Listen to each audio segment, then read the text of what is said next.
खबरें विस्तार से। कोरोना को लेकर ऑक्सफोर्ड यूनिवर्सिटी से एक अच्छी खबर सामने आई है।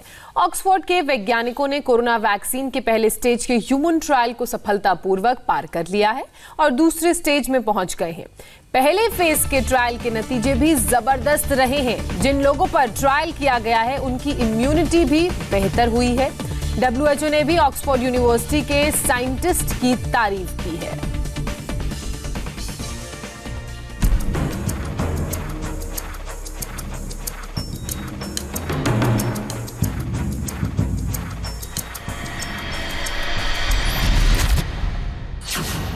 कोरोना के खिलाफ जंग में सबसे बड़ी खुशखबरी।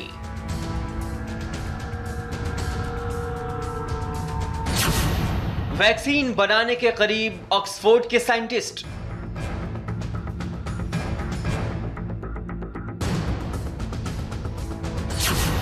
अगले फेज में पहुंचा कोरोना वैक्सीन का ट्रायल।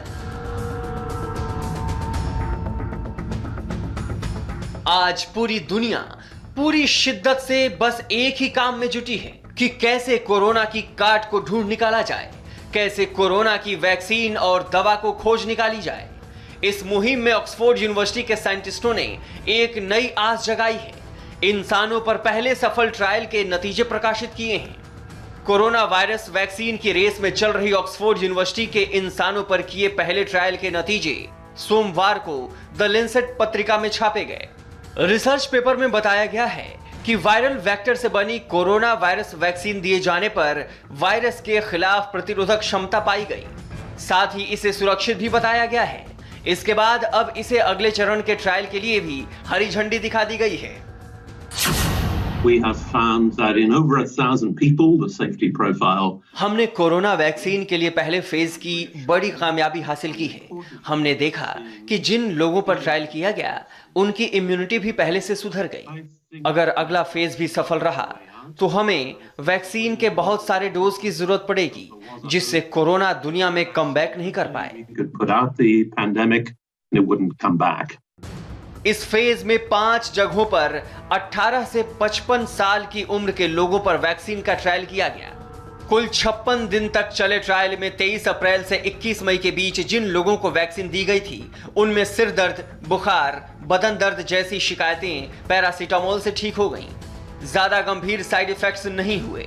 साथ ही 14 दिन बाद स्पाइक प्रोटीन को पहचानने वाले टी सेल्स देखे गए।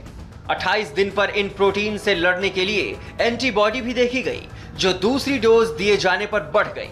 90% लोगों में वायरस पर एक्शन करने वाली एंटीबॉडी पहली डोज के बाद पाई गई। दूसरी डोज देने पर सभी वॉलंटियर्स में न्यूट्रलाइज करने वाली एंटीबॉडी की एक्टिविटी देखी गई। पहले की स्टडीज में यह बात सामने आई है कि एंटीबॉडी कुछ महीनों में खत्म भी हो सकती है, लेकिन टी सेल्स सालों तक शरीर में रहते हैं। इसके साथ ही ये कहा गया है कि इस वैक्सीन के नतीजे सुरक्षा मानकों के अनुसार है और एंटीबॉडी रिस्पांस भी पैदा कर रहे हैं। ये नतीजे सेल्यूलर रिस्पांस के साथ मिलकर इस वैक्सीन को बड़े स्तर पर तीसरे फेज के ट्रायल के लिए कैंडिडेट होने का सपोर्ट करते हैं। ऑक्सफोर्ड की टीम इस वैक्सीन पर ब्रिटेन की फार्मास्यूटिकल कंपनी एस्ट्राजेनिका के साथ मिलकर काम कर रही है। एस्ट्राजेनिका वैक्सीन के लिए एक इंटरनेशनल सप्लाई चेन भी तैयार कर रही है। ऑक्सफोर्ड के पहले ट्रायल के सफल होने पर वर्ल्ड हेल्थ ऑर्गेनाइजेशन ने भी खुशी जताई है। हालांकि उन्होंने कहा है कि कोरोना की वैक्सीन बनाने में दुनिया भर में 23 संस्थाएं जुटी हुई हैं, लेकिन अब तक केवल ऑक्सफोर्ड अपने पहले ट्रायल की रिपोर्ट सौंपने में सफल रहा है। कोरोना वायरस को खत्म करने के लिए ऑक्सफोर्ड की तरफ से किया जाने वाला ये बहुत ही बेहतरीन पहल है। इसी के साथ हमें ये प्राथमिकता तय करनी चाहिए कि भविष्य में किसे कितना वैक्सीन मुहैया कराई जानी चाहिए।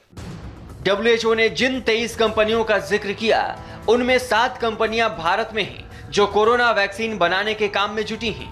भारत में भी कम से कम 7 कंपनियां वैक्सीन बनाने के काम में जुटी हैं। घरेलू फार्मा कंपनियों की बात की जाए तो भारत बायोटेक, सीरम इंस्टीट्यूट, जायडस कैडिला, पेनिशिया बायोटेक, इंडियन इम्यूनोलॉजिक्स, माइनवैक्स और बायोलॉजिकल कोविड-19 का टीका तैयार करने का प्रयास कर रही हैं। सोमवार से दिल्ली के एम्स में भी कोरोना वैक्सीन का ह्यूमन ट्रायल शुरू हो गया है। एम्स में भारत बायोटेक की दवा कोवैक्सीन का ह्यूमन ट्रायल शुरू हुआ। इसके लिए करीब 1800 वॉलंटियर्स ने अपना नाम रजिस्टर करवाया है। पहले 18 से 55 साल के एज ग्रुप वाले स्वस्थ लोगों पर ट्रायल होगा। इसके बाद 12 से 65 साल की उम्र के लोगों को भी इसमें शामिल किया जाएगा। जब 50 पेशेंट हो गए तो उनको हम मॉनिटर करेंगे। जो डेटा सेफ्टी मॉनिटरिंग बोर्ड है उनको डेटा देंगे, फिर उसमें जब लगेगा कि ये सेफ हैं फिर हम नेक्स्ट फेज में जाएंगे, जिसमें फिर और पेशेंट्स को रिक्रूट करेंगे। क्योंकि जब भी हम वैक्सीन शुरू में ट्राई करते हैं सबसे ज़्यादा ज़रूरी है कि vaccine has to be safe. Doctor Guleria ने उम्मीद जताई है कि अगले 2 से 3 हफ्ते में इसका नतीजा देखने को मिलेगा। देश ही नहीं पूरी दुनिया को भी भारत के साइंटिस्टों पर यकीन है और जिस तरह ऑक्सफोर्ड के साइंटिस्टों ने कोरोना के खात्मे के लिए पहली स्टेज पार कर दूसरे स्टेज के ट्रायल में कदम बढ़ाया है, उससे पूरी दुनिया की उम्मीदें भारत से भी बढ़ गई हैं।